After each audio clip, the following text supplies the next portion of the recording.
Rajkot civil હોસ્પિટલમાં ચાલતી લાલિયાવાડીનો video viral થયો। રાજકોટ સિવિલ હોસ્પિટલની અંદર વાહનો પાર્ક કર્યા હોવાનો વિડીયો, એક્સરે રૂમ પાસે જ વાહન પાર્ક કર્યાનો વિડીયો વાયરલ થયો। સિવિલ હોસ્પિટલની લોબીમાં સ્કૂટર પાર્ક કર્યાનો વિડીયો। રાજકોટ સિવિલ હોસ્પિટલના સત્તાધીશો ક્યારે જાગશે? રાજકોટ સિવિલ સુપ્રિન્ટેન્ડન્ટ સાહેબ જાગો। શું હોસ્પિટલની લોબીમાં વાહન પાર્ક કરનાર સામે કાર્યવાહી કરશો? કોની મંજૂરીથી હોસ્પિટલની લોબી સુધી વાહન લઈ જવા દેવાયા? કેમ સિક્યુરિટી ગાર્ડે આ વાહન પાર્ક કરનારાઓને રોક્યા નહીં? સામાન્ય દર્દીના પરિવારને પાસ વગર એન્ટ્રી નથી હોતી, તો આ વાહનો અંદર ગયા કેવી રીતે, અને એ પણ લોબીમાં, હોસ્પિટલની લોબીમાં વાહન પાર્કિંગ છે? સૌથી મોટો સવાલ ઊભો થાય। રાજકોટમાં સિવિલ હોસ્પિટલની લોબીની અંદર વાહનો પાર્ક કરવા દેવામાં આવ્યા। આ બાબતે કોના આશીર્વાદથી અહીંયા લોબી સુધી વાહનો જવા દેવામાં આવ્યા? દર્દીઓ માટે અથવા તો દર્દીઓના સગા માટે તો પાસ વગર અંદર જવા દેવામાં નથી આવતા, તો આ હોસ્પિટલની લોબી એ આવા મહામાનવોના પાર્કિંગ માટે છે? આ તો કેવી વ્યવસ્થા કરવામાં આવી? કોના ઈશારે અને કોની લાગવગથી અને કોના ચાર હાથ, કોના પ્રેમે અહીંયા આ ટુ વ્હીલર્સની વાહનો પાર્ક કરવા દીધા? આ વિશે વધુ માહિતી આપવા રાજકોટથી મારા સંવાદદાતા જોડાઈ ચૂક્યા છે। જે રાજકોટના વિડીયો વાયરલ થયા છે સિવિલ હોસ્પિટલના, એ બાબતને લઈને કોઈ હોસ્પિટલના સત્તાધીશોએ ખુલાસા કર્યા ખરા? અને આવા તો સાહેબો કોણ હતા કે જેને હોસ્પિટલની અંદર વાહનો પાર્ક કરવા દેવામાં આવ્યા? શું જાણકારી મળી રહી છે? ઘોર બેદરકારી કહી શકાય રાજકોટ સિવિલ હોસ્પિટલના જે સત્તાવાળાઓ અને સિક્યુરિટી સ્ટાફની। અત્યારે જે દ્રશ્યો બતાવી રહ્યા છે તે કોઈ જાગૃત નાગરિક છે તેમના દ્વારા વિડીયો વાયરલ કરવામાં આવ્યો છે, અને સિવિલ હોસ્પિટલની અંદર એક તરફ દર્દીના સગા થોડીવાર માટે પણ જ્યાં ત્યાં વાહન જો પાર્ક કરી દે તો ગંભીર જાણે ગુનો કર્યો હોય તે પ્રમાણે સિક્યુરિટી મેન તેમનું અપમાન કરી દેતા હોય છે।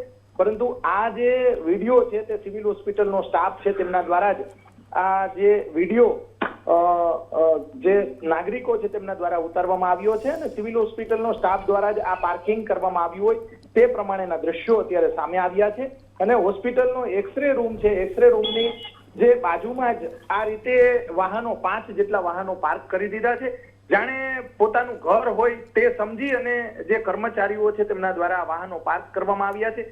જે કોઈ જવાબદાર હોય, વાહન નંબર પણ દેખાય છે, અને જે કોઈ જવાબદાર હોય તેમની સામે જે કાયદેસરની કાર્યવાહી અથવા કર્મચારીઓ છે તેમની સામે સિવિલ હોસ્પિટલના સત્તાવાળાઓએ જે પગલા ભરાતા હોય તે ભરવા જોઈએ। કેમ કે સિવિલ હોસ્પિટલની અંદર જ્યારે દર્દીના સગા અથવા તો દર્દી સાથે આવેલા લોકો છે તેમના દ્વારા જો થોડા ઘણા પણ વાહન પાર્ક કરવામાં જો તેમની ભૂલ થઈ જાય તો તેમનું વારંવાર અપમાન પણ કરવામાં આવે છે।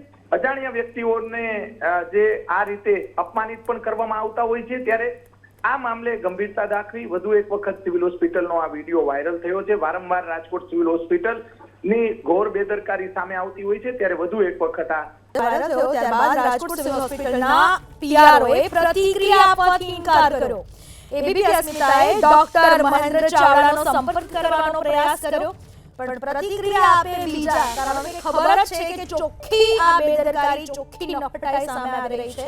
લાગતા વળગતાઓના વાહન સિવિલ હોસ્પિટલની અંદર લોબીમાં પાર્ક કરવા દેવામાં આવ્યા, અને આવી લાલિયાવાડી ત્યારબાદ એબીપી અસ્મિતાએ સંપર્ક કરવાનો પ્રયાસ કર્યો તો પીઆરઓ ભાઈએ પ્રતિક્રિયા આપવાથી ઇનકાર કરી દીધો। ડોક્ટર મહેન્દ્ર ચાવડા જેમનો સંપર્ક કરવાનો પ્રયાસ કર્યો, પણ મહેન્દ્રભાઈએ કોઈ જ વાત કરી નહીં। આટલી મોટી બેદરકારી અને રાજકોટ સિવિલ હોસ્પિટલના પીઆરઓ ચૂપ થઈ ગયા, કારણ કે ક્યાંક ને ક્યાંક તો રંધાઈ રહ્યું છે, ક્યાંક ને ક્યાંક તો લાગવગ